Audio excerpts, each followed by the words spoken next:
Welcome to the last 3 days of the Haru Basho, the spring Grand Sumo tournament from Osaka. My name's Syd Hoare. In the final 3 days, 4 rikishi are in with a chance for a tournament win.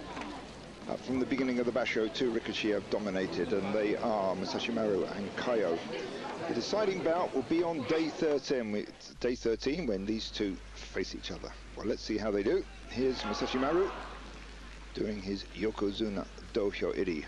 Takanohana's sitting out this one. It's his 5th tournament in a row he's sat out. I think the top wrestlers now pace themselves a bit about sitting out. They know if they give themselves enough rest, they'll come back good and strong and maybe win more bashos.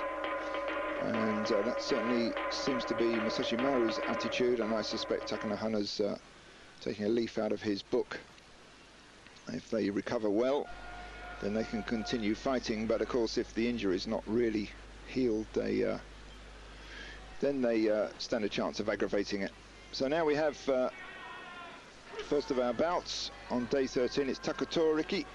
He's at the bottom, not quite, almost at the bottom of the Maigashira rankings at 14, fights Daizen. These two have fought 13 times in the past. Takatoriki won 7 of them, but that's leveled it up. Daizen now has got 7 wins against him as well. And that was 8th loss for Takatoriki, and, which gives him Makikoshi, and 8th win for Daizen. I've had a couple of email inquiries about Terao. Just to tell you, I've got one from David Price about about Terao. Well, Terao's fighting in the Juryo division and doing reasonably well. Fairly near the top of the Juryo division, but not quite good enough to get back into Makuuchi, but he's getting on a bit now. I think he's 39 years old. So here we have Takatoriki. Sorry, correction, it's Tamanoshima against Hamanishiki, and it's Tamanoshima there winning with the slap down, the hatakikomi, over Hamanishiki, who takes his 8th loss, Makikoshi. Next out, Kaiho and Wakanoyama.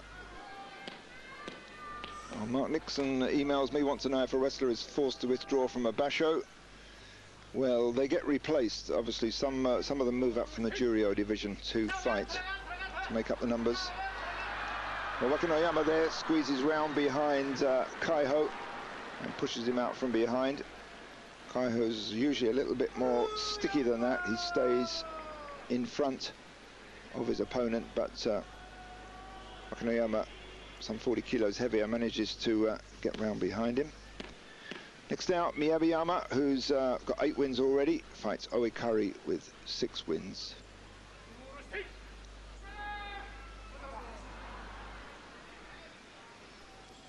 An email from Andy Pell, wants to know the noises that the referee shouts out during the contest. Well, he says Nokoto, Nokoto, Nokoto, which means you're still in, keep going. Or sometimes Hakeyoe, which means go to it. Used at different stages of the movement. So that was Oikari winning there with oshidashi over Miyabiyama.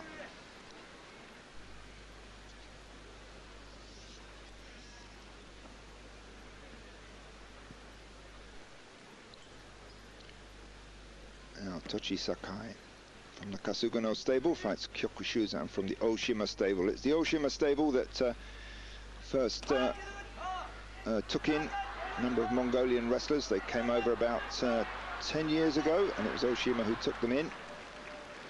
And of course they've done very well since then. Kyokushuzan, the leader of the pack until Asashoryu took over. So Tochisakae wins that one, that's his 5th win, and he wins with oshidashi.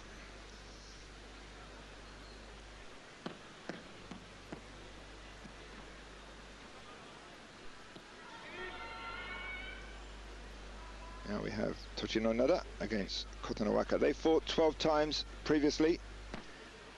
Tochinonada's won 7 of them. Not too much weight difference between these two, about 10-15 kilos or so. Kotonowaka being the bigger and the heavier of the two, but he gets driven backwards there. Tochinonada shoves him out with oshidashi.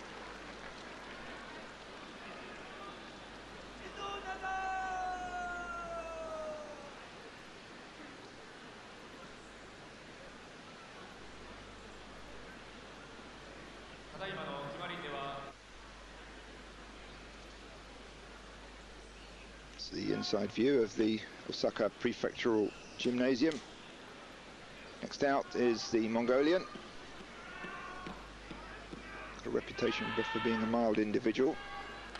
When his Oyakata's not at the basho, he has to phone him afterwards and update him on how he did. Says he hates doing it.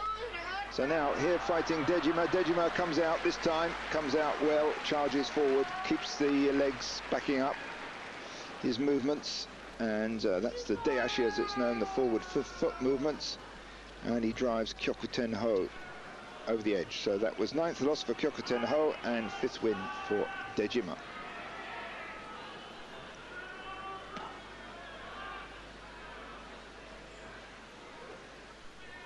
Now Tosanoumi, who caught a cold midway through this basho.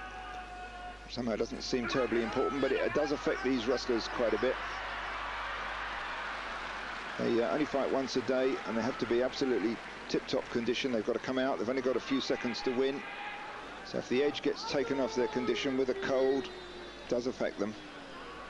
However, Tosanoumi, despite the cold, winning there with oshidashi. That gives him his 5th win. It was the 8th loss and makikoshi for Akinoshima.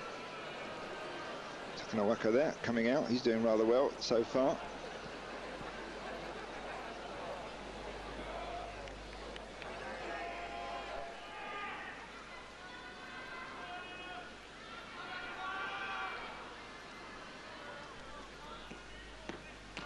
Now Tamakasuga, 153 kilos, almost the average weight here, and he's almost the average height as well, 183, 1 meter 83 centimeters. Fights Takanonami, who's 1 meter and 96 centimeters. That's a pretty tall guy, and he spins around there, but not quite fast enough, and Tamakasuga manages to push him out without too much trouble at all. Takanonami a little bit asleep there. That's his 8th loss. And that gives him makikoshi, and that means he'll drop down from his Sanyaku ranking of komusubi. He'll go down to the Maegashira ranks. And Toki there, jumping about a bit as he comes out for the final crouch down. And a lot of slapping of the thighs going on. Wrestlers slap the belt, slap the thighs. Move those little spiky bits out the way, the sagari as they're known as. And Wakanosato there, winning nonchalantly, it must be said. Just launched Toki into space there after all that noise and slaps.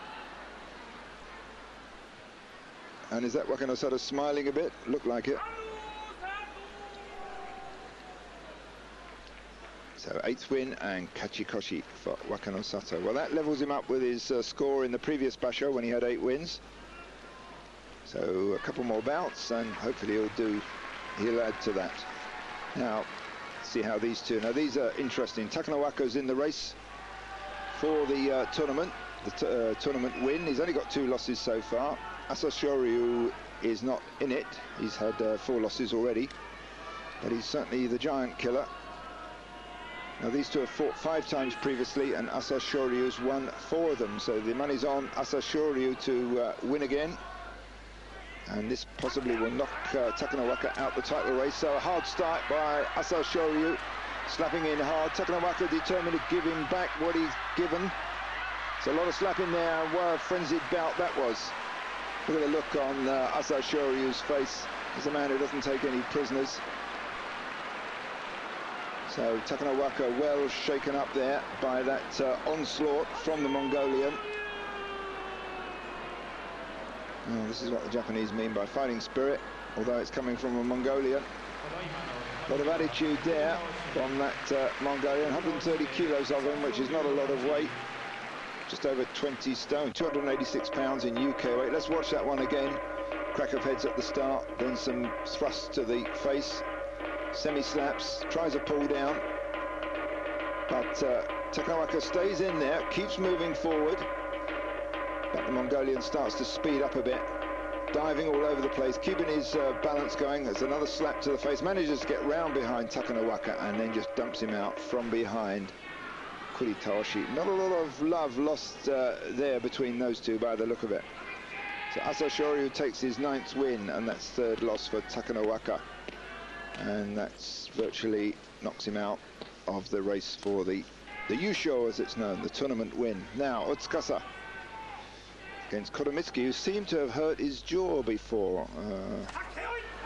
I think, well, that was a bit of a bang there. Probably hurt it even a bit more.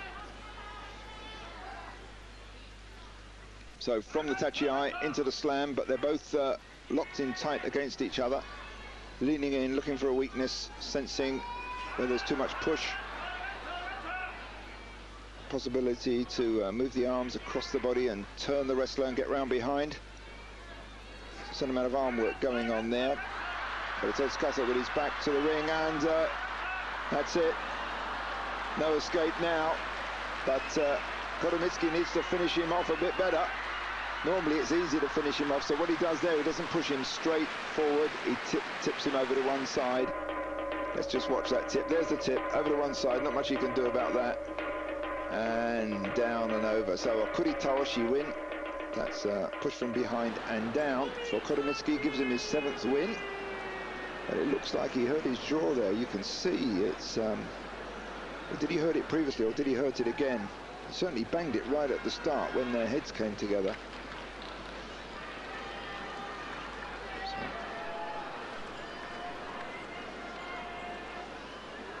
So today is going to be the big pivotal bout of this tournament. It's when Musashi Maru fights Kaiho on the last day of day 13. Musoyama from the Sashigawa stable. They've got a lot of wrestlers in this top division. Dejima, Musashi Maru, of course, Wakanoyama, Buyuzan, etc.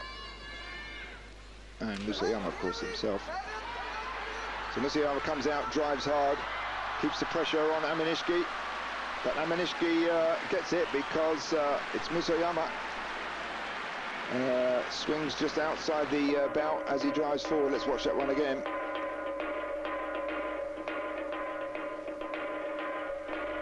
So there's the push right to the edge. Looked like he had Hamanishiki on the run there, but couldn't quite make it. Gets sidestepped and over he goes.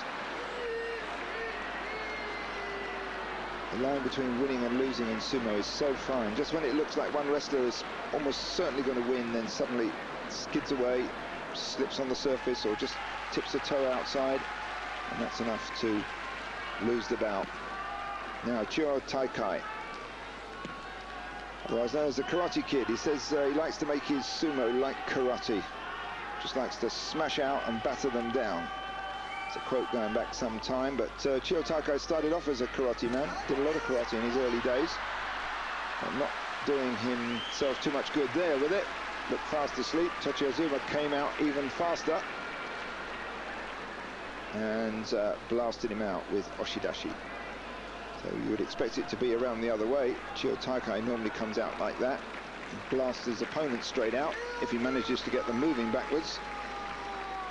So that was 9th win for Tochiazuma, and it was 6th loss for Chio Taikai.